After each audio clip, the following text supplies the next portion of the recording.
Bapak Ibu Saudara, izinkan saya mengingatkan Anda dari minggu ke minggu, perlu reminder sih, bahwa ujung dari iman kita adalah kedatangan Tuhan. Kelolalah talentamu bersama dengan Tuhan, jangan di luar Tuhan. Karena Anda harus tahu bahwa ujung dari keintiman adalah pengangkatan.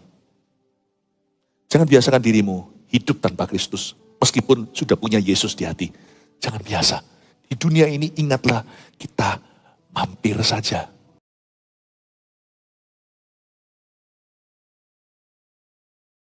Sampaikan sabdamu, terimalah pujian penyembahan dari hati umatmu yang terdalam. Sembunyikan hamba di balik salibmu dalam nama Yesus. Amin. Silakan duduk. Ada saat-saatnya saya merasakan Tuhan tidak mau segera saya berkhotbah. Saat-saat seperti tadi, saya rasakan ada masa di mana keintiman dengan Tuhan itu memuncak. Tidak boleh ada pihak ketiga termasuk seorang pengkhotbah. I know something is happening in your heart. Tuhan kalau melakukan suatu perkara, Tuhan memulainya dengan menjalin hubungan. Tuhan membawa umatnya untuk mendekat. Dan ketika mereka erat dan melekat, Tuhan akan membukakan sesuatu yang baru dalam kehidupanmu. Saya mau menyampaikan firman tentang keintiman dengan Tuhan. Saya rasa gak kebetulan. Saya percaya firman yang saya bagikan sebentar ini akan memang yang sangat dibutuhkan oleh banyak di antara Anda. Dalam roh saya merasa bahwa sebagian orang-orang di sini lagi ngalami kekeringan. Kekeringan di dalam jiwanya sendiri. Tuhan akan kuatkan, Tuhan akan segarkan. Kita memasuki ibadah ketiga, yaitu keintiman dengan Tuhan. Buka dengan saya Kidung Agung pasal 3. Kidung Agung ditulis oleh Raja Salomo ketika dia jatuh cinta dengan pasangannya yang sah. Kita tahu Salomo tidak, jalan hidupnya gak mulus, dia sempat murtad, tapi akhirnya bertobat. Tapi ini adalah masa di mana ketika dia kudus dan benar di hadapan Tuhan. Tuhan memakai Kidung Agung untuk menggambarkan hubungan cinta Tuhan Yesus dengan jemaatnya.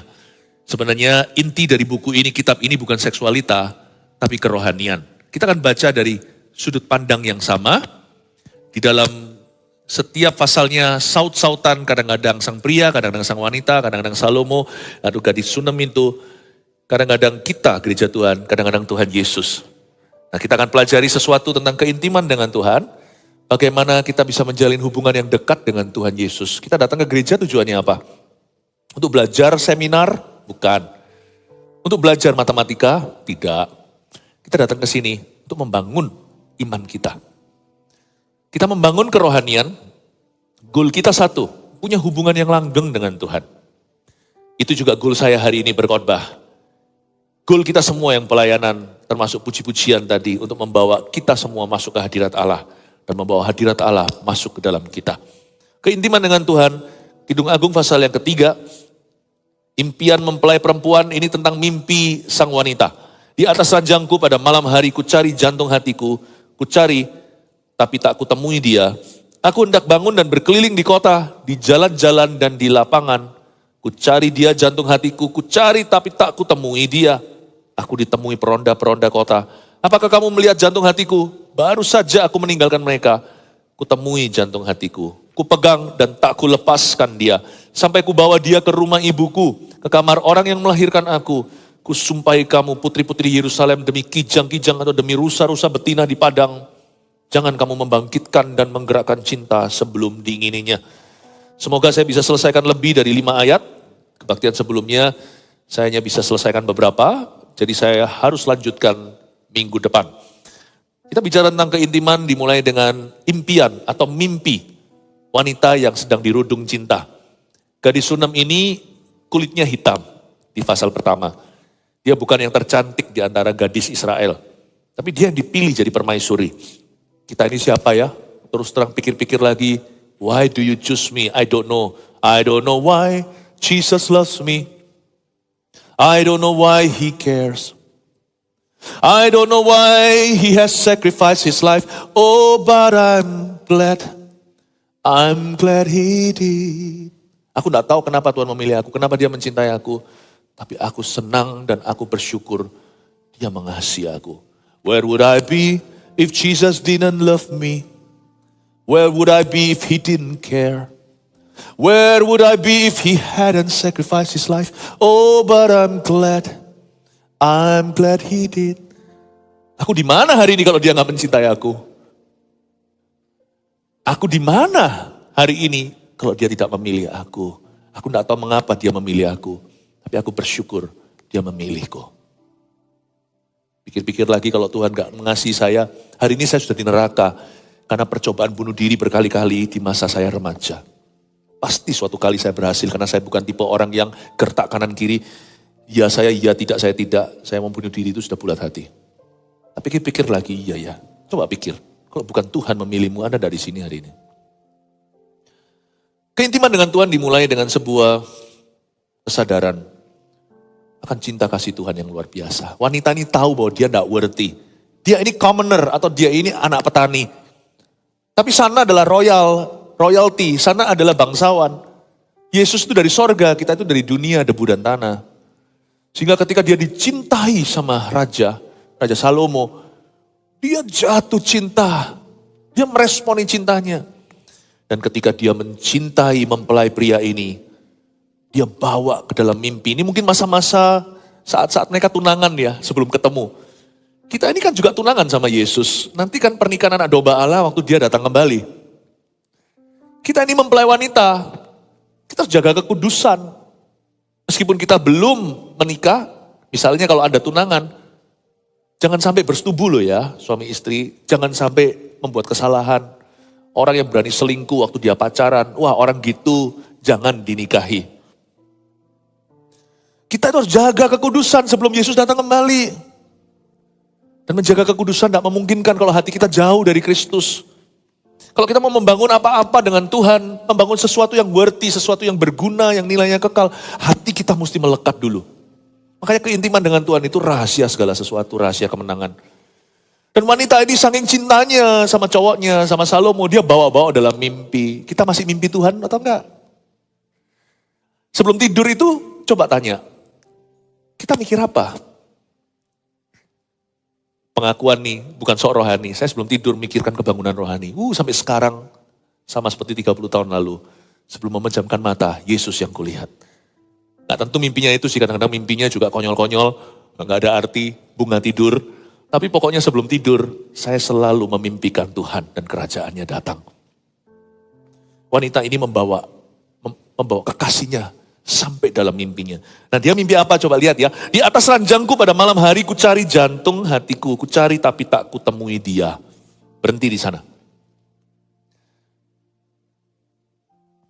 Ini pengalaman pribadi ya. Waktu saya baru menikah. Karena dari kecil biasa bujangan. Ya iyalah ya. Masa belum menikah ya kita selalu bujangan.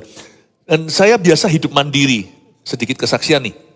Dari kecil umur 6 saya sudah pisah dari papa mama sekolah di Taiwan. Jadi dari kecil udah biasa sendirian. Lalu habis itu nantinya pulang lagi Indonesia, SMP-nya di Singapura, lalu ke Kanada.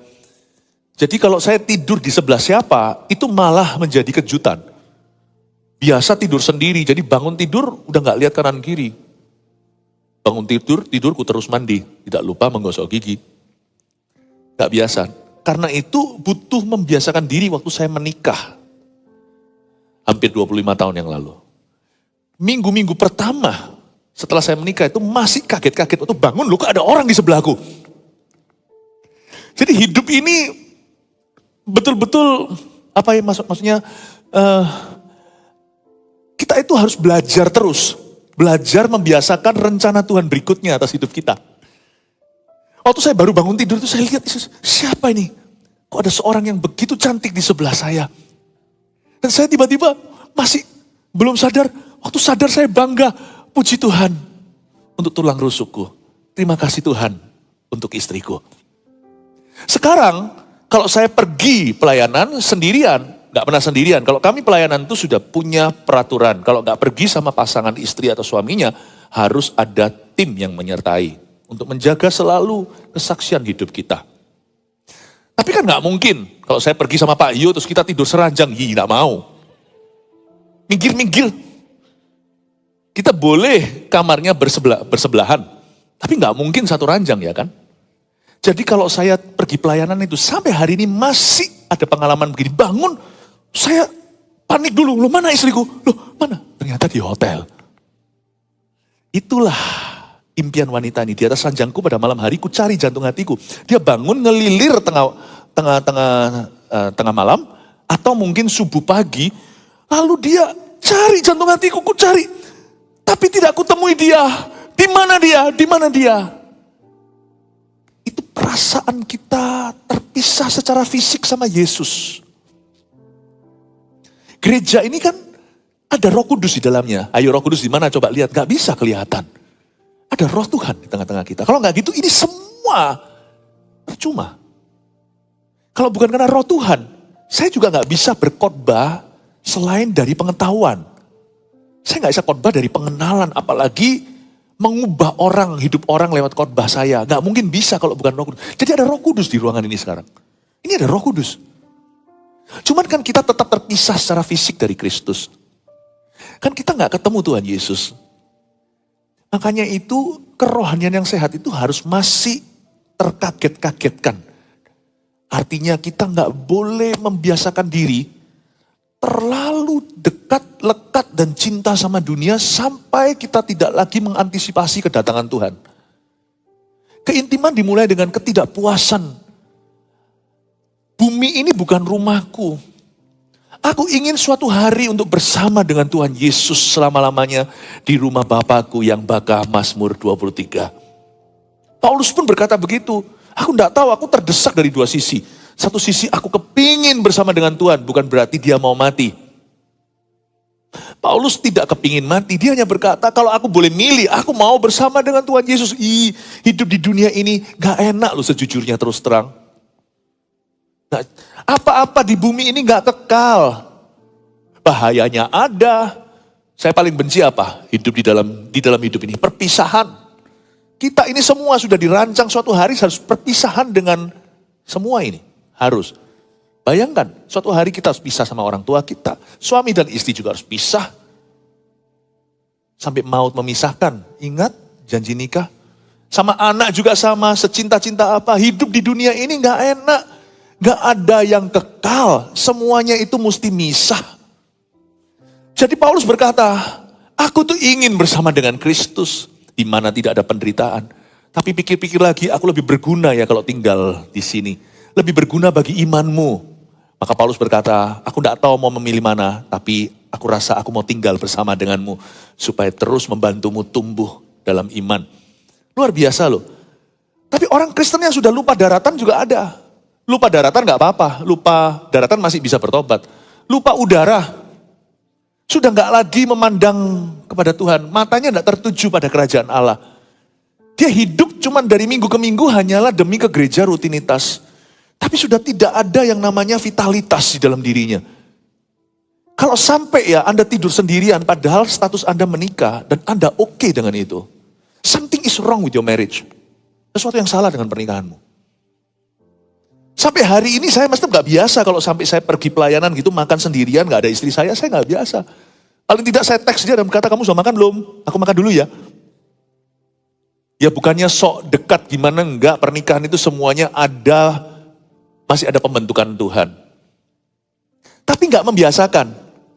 Kerohanian kita seperti apa hari ini? Apakah kita biasa hidup saking kerasannya di dunia? Tuhan sebatas agama.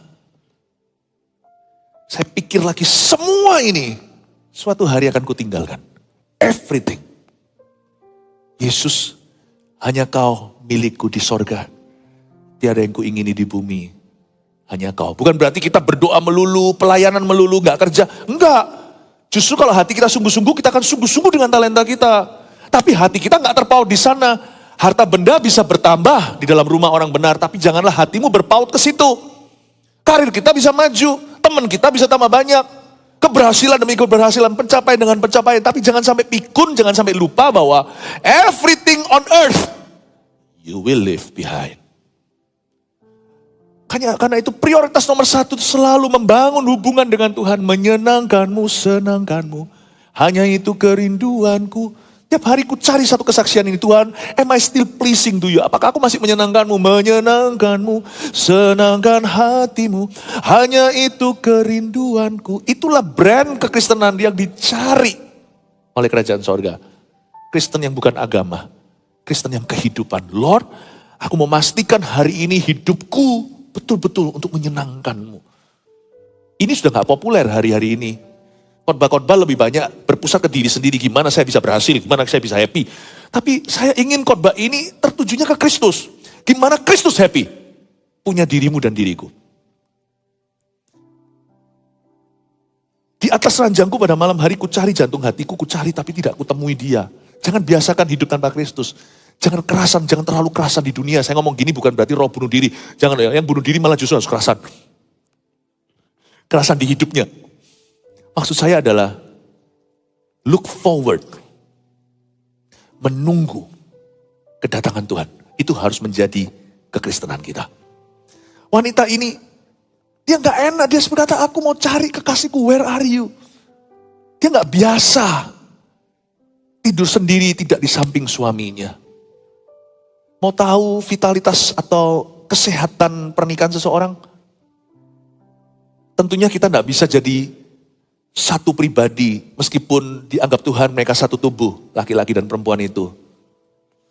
Tapi gimana pun juga tetap ada perbedaan. Sekalipun suami istri sudah menikah 50 tahun sekalipun ya. Tetap ada perbedaan. Dia tetap dia, Anda tetap Anda. Tetapi laki-laki perempuan dalam pernikahan yang terlalu bersikuku dan bersikeras untuk mempertahankan dunianya. Ini me time-ku, itu you time-mu. Itu your friend, ini my friend. Something is wrong with that marriage. Sesuatu yang salah dengan pernikahan itu. Karena pernikahan yang sejati, yang diberkati harusnya semakin bersatu. Semakin gak enak untuk berpisah. Semakin gak ada wilayahmu, wilayahku. Gak ada sorokan, tidak ada laci rahasia. Bapak Ibu Saudara, saya mau dorong Anda untuk mencari Tuhan. Ini menjelang akhir tahun sampai tahun depan. Ayo kita cari Tuhan sungguh-sungguh. Kenapa kita berdoa masuk hadirat Allah? Kenapa saat teduh? Haruskah? Tidak, tapi haus. Saya saat teduh setiap hari. Karena saya gak biasa hidup tanpa Kristus. Paham ya? Meskipun Kristus hidup di dalam kita. Saya gak biasa karena tetap sekalipun Yesus hidup dalam kita. Kita ini jasmani bro. Kita ini jasmani Bapak Ibu.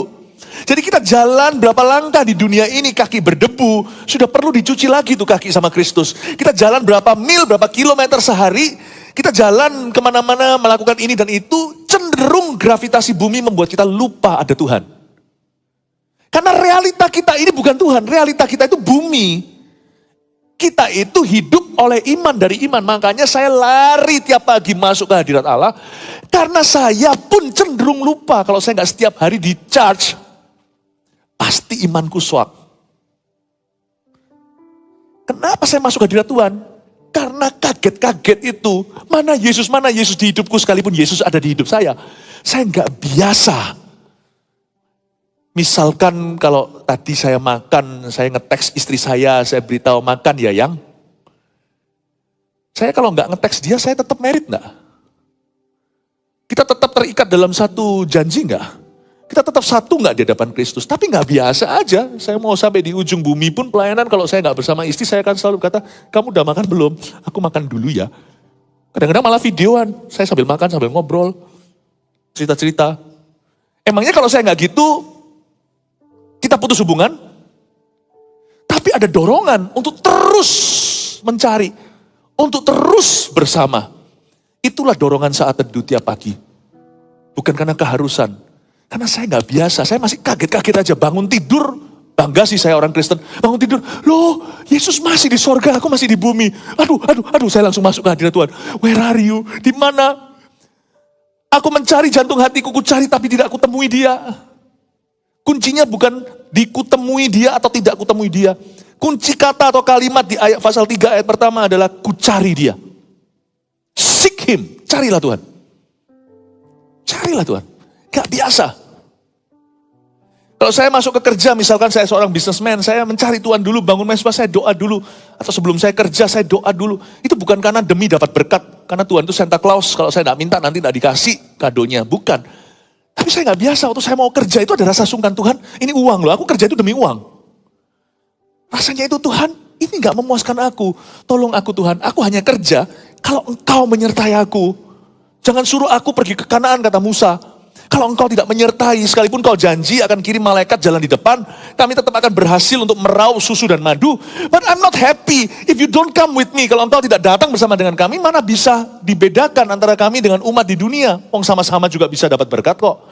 Tapi aku mau engkau jalan dengan aku. Tuhan, aku ini cari duit loh. Aku cari uang misalkan kalau orang dalam bisnis pekerjaan. Tapi aku minta kepadamu. Aku masuk ke sini, aku tidak mau jauh dari engkau. Jalan dengan aku Tuhan. Tuntun aku, bimbing aku, bekerja sama. Untuk mendatangkan kebaikan. Ayo Tuhan, digandeng tangannya. Itulah intisari orang yang doa sebelum kerja. Bukan karena dia nggak bisa. Sekalipun saya tidak cari Tuhan dulu, saya tetap bisa loh dalam kerjaan-pekerjaan. Karena talenta itu kan melekat, kan Tuhan bawakan. Itu sudah ditapau waktu kita lahir atau sudah disertakan. Kita semuanya ini nggak usah cari Yesus secara afresh atau secara segar. Kita semua itu punya sisa-sisa gambar dan rupa Allah. Semua kita dicipta dalam gambar dan rupa Allah. Orang jahat pun punya kemampuan seperti Allah. Bisa kreasi, bisa kreatif. Masih punya hal-hal tertentu, masih bisa berbuat baik. Lihat, orang jahat pun masih bisa berbuat baik loh, sama sesamanya. Sama sesama penjahatnya. Bisa, bisa setia kawan. Dari mana kesetiaan kawan itu kalau bukan dari sisa-sisa gambar dan rupa Tuhan dalam diri mereka? Kita bisa, tanpa Tuhan bisa, tapi nggak mau. Karena keintiman dengan Tuhan tidak mengizinkan kita jauh sedikit pun dari Dia. Kita nggak kerasan. Aku bangun, ku cari loh di mana Tuhan. Aku nggak mau loh ya dalam bisnis meraup untung sebanyak-banyaknya. Tapi Tuhan jauh, jangan jauh dari aku. Peganglah tanganku Roh Kudus. Setiap hari ku tak berani jalan sendiri. Pegang aku Tuhan. It's your presence that I want. Supaya lewat bisnisku nanti aku punya pengalaman-pengalaman hidup dengan Engkau. Bukan berkatnya. Aku mau berjalan bersama denganmu. Amin Bapak Ibu Saudara. Kalau orientasi kita itu beda nanti. Bangun hubungan juga gak sama. Wah itu dia jatuh hati aku kejar dia. Wah pasangan ideal yang kuidamankan, aku kejar dia. It's not that. Kita kan bisa melihat seorang wanita yang kita sukai atau seorang pria. Aku mau bangun sesuatu dengan orang itu dengan Kristus. Orientasinya beda. Kristus jadi segala-galanya. Keintiman dengan Tuhan itu bukan perasaan. Keintiman dengan Tuhan itu sebuah komitmen untuk menjadikan Kristus pusat kehendakmu. Pusat segala sesuatu, center of everything. Karena kita gak kerasan hidup di dunia ini terus terang. Yang membuat saya kerasan hidup di dunia ini adalah karena saya bersama dengan Yesus. Bangun keluarga dengan Yesus, lainlah. Saya melihat Yesus dalam diri anak-anak saya melihat Yesus dalam pernikahan kami beda. Bukan berarti gak pernah konflik, enggak. Manusia pasti saling menajamkan besi aja, saling menajamkan besi. Dalam pekerjaan, urusan sehari-hari, banyak rintangan. Tetapi saya gak pernah minus Kristus. Semua itu selalu di dalam Kristus. Apa semua mulus? Terus terang saya beritahu. Orang ikut Yesus gak semuanya mulus, malah banyak pencobaannya. Ayo, saya janji ini depan. Tetapi semua pencobaan itu mendatangkan kebaikan dan kemuliaan Tuhan. Daripada kalau saya tanpa Kristus, semua pencobaan itu menjauhkan. Di atas ranjangku pada malam hari, ku cari jantung hatiku, ku cari. Di mana dia tak ku temui dia, ada sebuah perasaan gak biasa tidur, tidak ada dia di sampingku. Bagi yang belum menikah, jangan diterapkan ini. Kalau dalam konteks Anda, kalau belum menikah, tidur di samping siapa, kecuali papa mama, itu berarti nafsu. Gak ada berkat Tuhan di ranjang itu. Malah kutuk.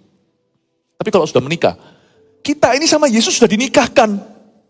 Gereja itu mempelai wanita, Yesus itu mempelai pria. Kita itu sudah dinikahkan. Nanti ujungnya kitab Wahyu coba baca, namanya pernikahan anak domba Allah. It's Jesus and the church. Kalau Anda lihat di sana mereka berjubah putih, masal manusia, memegang daun palem.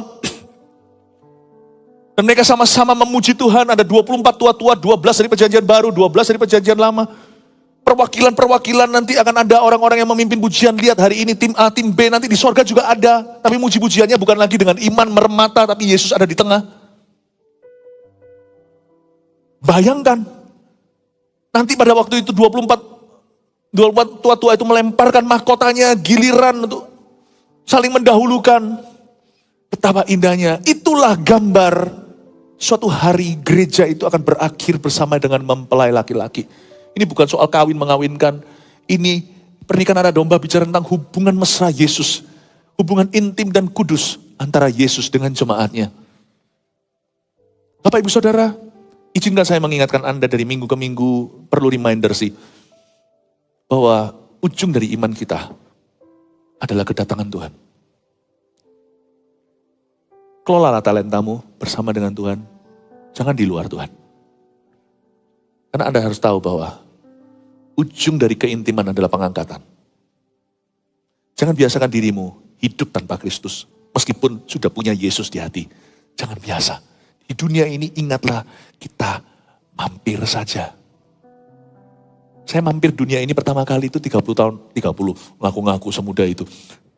48 tahun yang lalu saya mampir di sini. Saya masih mampir bercokol di sini. Sampai umur berapa? Enggak tahu, Tuhan yang tahu, 84? 60? I don't know. I know I'm going somewhere. Saya pergi ke suatu tempat dan sementara di sini saya harus make a difference. Saya harus membuat perbedaan yang nyata.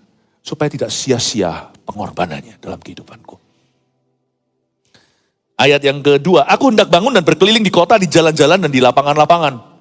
Ku cari dia, jantung hatiku ku cari, tapi tak ku temui dia. Ayat yang kedua juga sama, mirip tapi saya tambahkan. The moment, waktu kita mulai lose our sense of the importance of Jesus' presence, waktu kita mulai kehilangan rasa pentingnya hadirat Allah di hidup kita, disitulah kita sudah disebut di kitab Wahyu sebagai orang yang kehilangan kasih mula-mula. Kalau kita sudah mencapai titik tersebut, cepat berbalik, cari kembali wajahnya. Cari kembali Tuhan dengan sungguh-sungguh. Cari Tuhan itu gampang, dibutuhkan tekad hati. Misalnya, luangkan waktu ambil sepenggal. Kita komitmen, cari Tuhan jam segini sampai jam segitu, waktu kita sendirian di ruang privasi. Cari Tuhan juga bisa sungguh-sungguh sebelum datang ke gereja, kita sudah bicara sama diri sendiri. Nanti pada waktu pujian penyembahan, aku mau betul-betul mencari Tuhan. Aku gak mau biasa-biasa, bukan berarti supaya dilihat orang. Tapi sebelum datang itu sudah punya ekspektasi. Aku mau curahkan hati seperti Hana waktu datang ke bait Allah. Waktu itu kan ada Hana mamanya Samuel, waktu itu kan ada Imam Eli. Dia peduli amat imamnya itu imam yang baik atau imam yang bejat. Imam Eli adalah imamat yang tidak baik. Tapi Hana sudah tekad hati sebelum datang. Waktu dia berangkat dari rumah, dia mau cerita sama Tuhan. Loh, dia bisa cerita gak sama Tuhan di mana-mana? Perjanjian lama mungkin gak bisa. Karena perjanjian lama hadirat Tuhan itu disimpan. Di balik tirai itu. Tidak dinyatakan meskipun Tuhan itu maha hadir, tapi dia gak menyatakan hadiratnya di mana-mana. Tapi sekarang saya tahu Anda bisa di rumah. Tapi waktu di gereja, tentunya ada sesuatu yang lebih kuat. Ada berkat hadirat Allah yang diberikan secara korporat. Tapi nyusunya nanti satu persatu. Karena Anda gak bisa dompleng iman siapa waktu memuji Tuhan di sini. Karena itu kalau saya datang ke gereja, saya sudah bertekad. Nanti aku datang, aku mau curhat. Aku mau curhat sama Tuhan. Saya gak peduli kalau saya berlutut. Asal saya gak jungkir balik dan senggol orang sebelah kanan kiri. Asal saya tidak melakukan tindakan-tindakan yang mau menjadi batu sandungan. Aku datang ke gereja, sekalipun korporat. Aku datang dengan iman pribadiku, aku mau cari Tuhan. Itulah sebabnya Imam Eli yang sudah kehilangan sense of God's presence, sudah jauh, sudah kehilangan hadirat Allah sendiri dalam hidupnya. Dia berkata sama Hana, malah menghakimi. Ngapain kamu komat kamit? Jam segini kok sudah mabuk? Ampun. Imam kok gak lebih rohani itu gimana? Ingat gak pada waktu mereka semuanya penuh dengan Roh Kudus berbahasa lidah. Kisah para rasul itu, Pentakosta. Berapa banyak orang berkata jam 9 kok sudah mabuk anggur? Petrus berkata enggak, jam masih pagi. Ini bukan anggur, bukan wine ini bukan minuman keras. Ini Roh Kudus. Imam Eli melihat gitu, hakimi dia, kenapa kamu kayak orang gila? Bukan bapak pendeta. Aku ini curhat sama Tuhan. Lalu dia cerita, lalu Imam Eli berkata, ya sudah biar Tuhan kasih ya yang kamu inginkan. Dan Tuhan berikan, bukan karena Eli mengatakannya, tapi karena wanita itu bersungguh hati di dalam gereja. Seek God's presence when you start losing that sense. Waktu Anda mulai kehilangan rasa hadirat Allah itu dan rasa perlu. Kalau suami istri mulai hambar gimana? Coba lihat, Anda mulai biasa gak segala sesuatu tanpa dirinya? Kalau sang suami udah mulai biasa tanpa istrinya, semuanya. Nah itu mulai sebagai alarm clock menurut saya. Atau sebaliknya, sang istri sudah merasa biasa, gak perlu dia, gak apa-apa.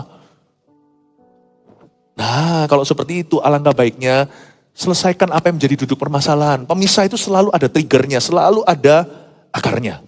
Setelah itu, setelah Anda taburkan yang benar, bajak sawah, semua tanah yang keras itu dibajak, digemburkan, disiram.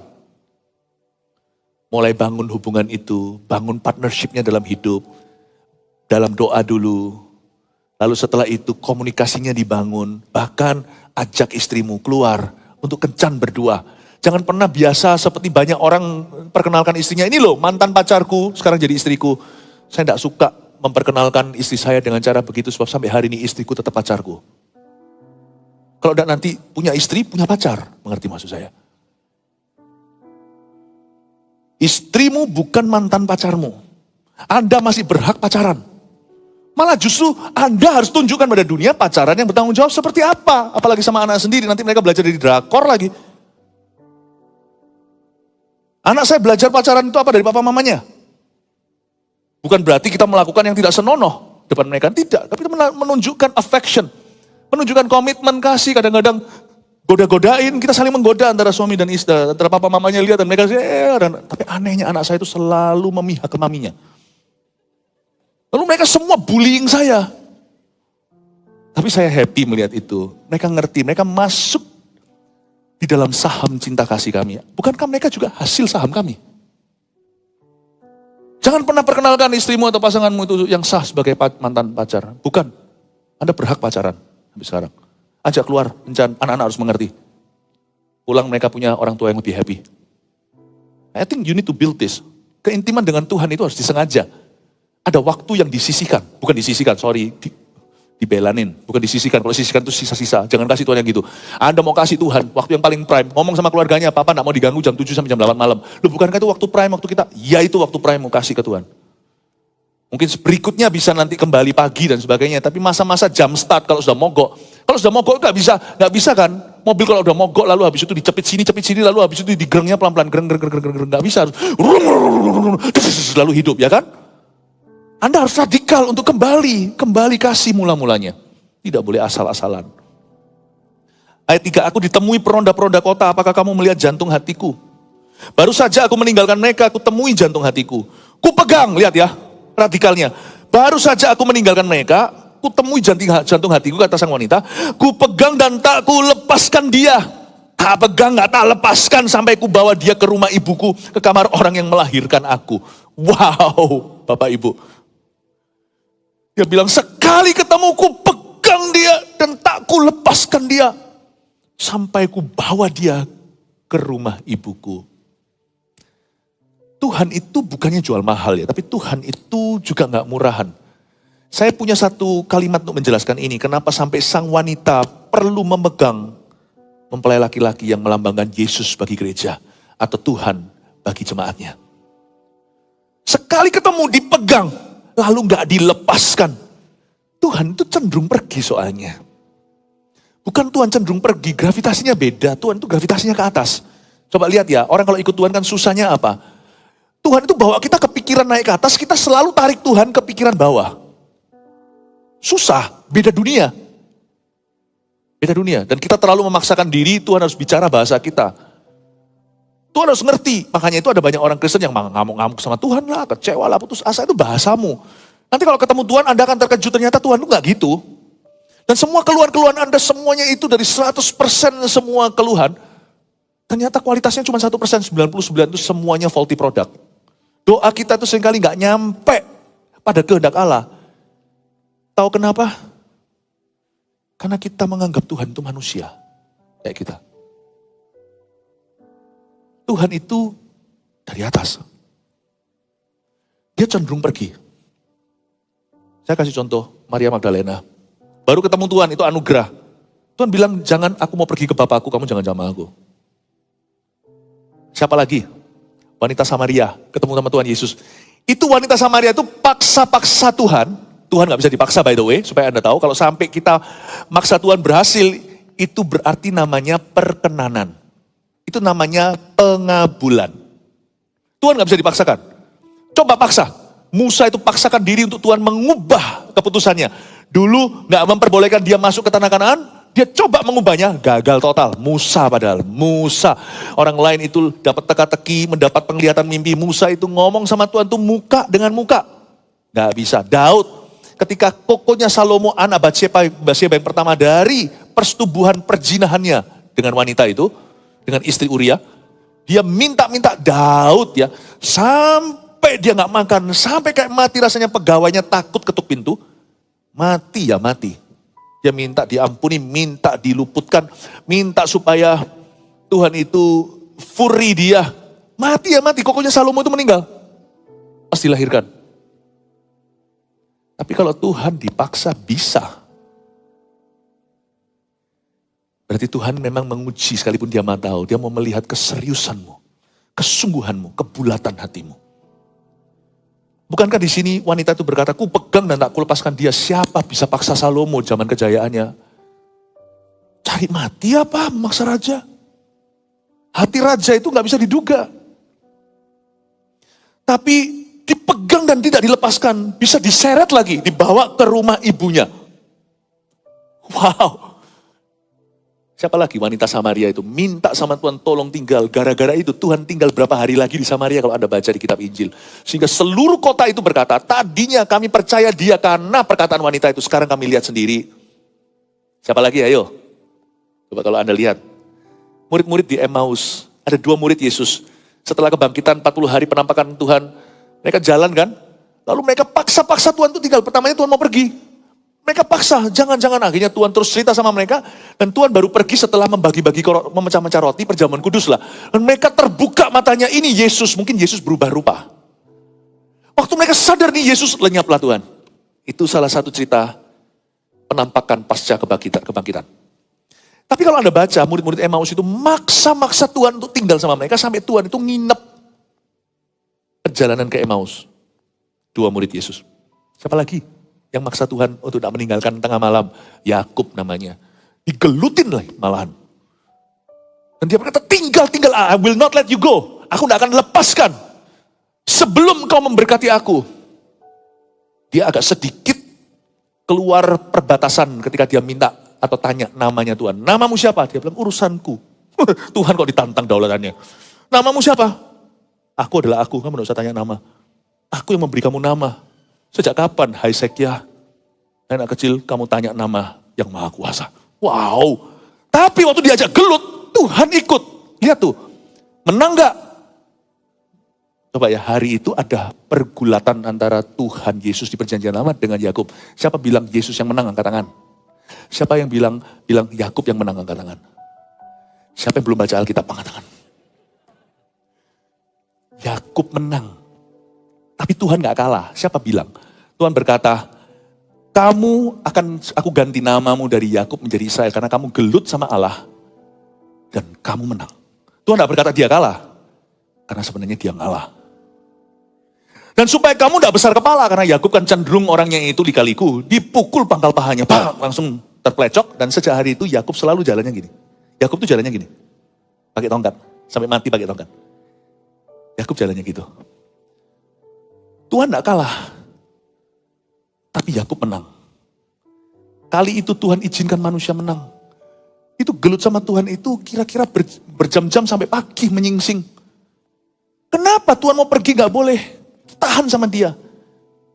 Andai kata kalau Yakub gak tahan, Tuhan ngancam-ngancam belaka, ngancam kosongan, atau pergi sungguhan? Pergi sungguhan.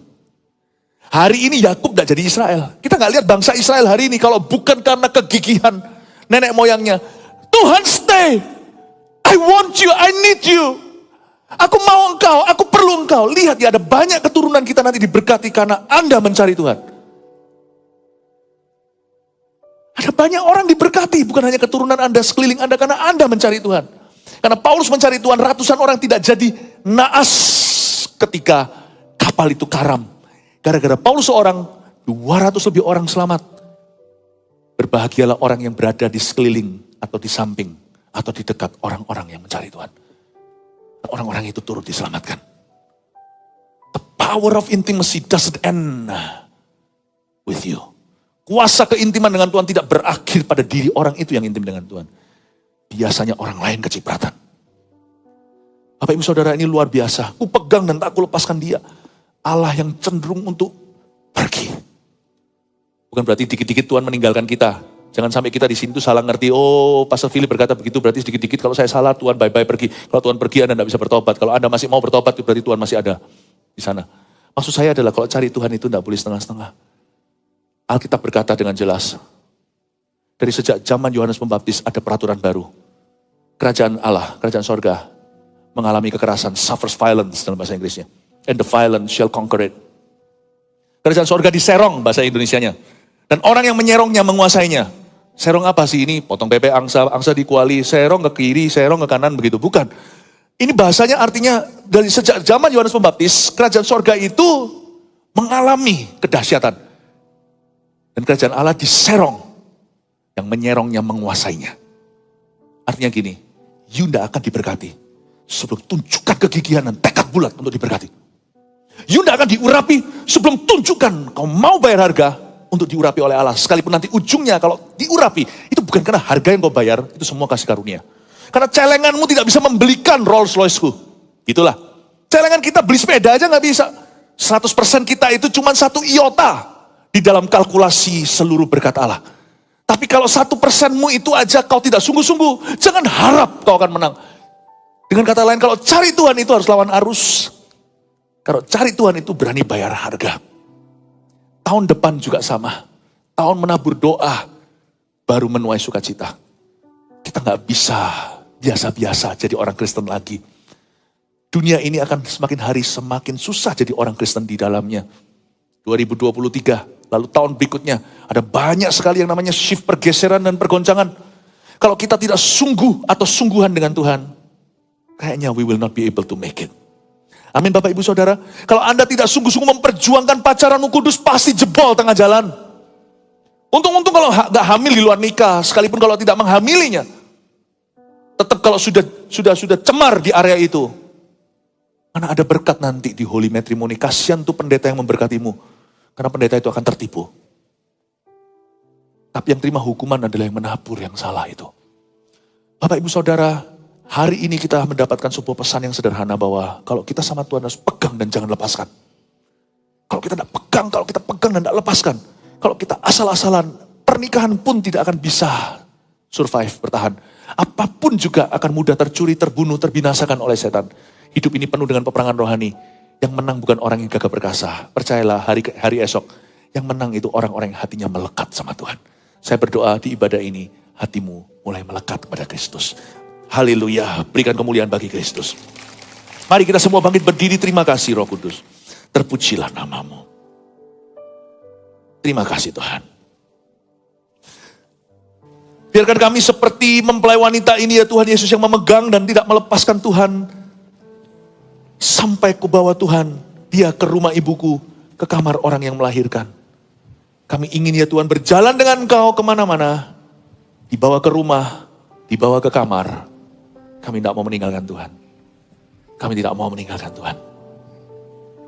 Tahu lagu ini enggak? Ku mau nyanyi. Tenggelam di dalam kasih-Mu. Masuk dalam hadirat-Mu. Di hadapan tatamu. Penuh Roh Suci mengalir bersamamu. Oh betapa indahnya bersamamu Tuhan. Oh betapa indahnya bersamamu Tuhan. Hanya Kau, hanya Kau yang telah merebut hatiku, memeluk dengan lengan-Mu, menghiburkan diriku. Kasih-Mu melingkupiku selalu, kasih-Mu melingkupiku selalu. Ku tak mau berpisah lagi denganmu selamanya.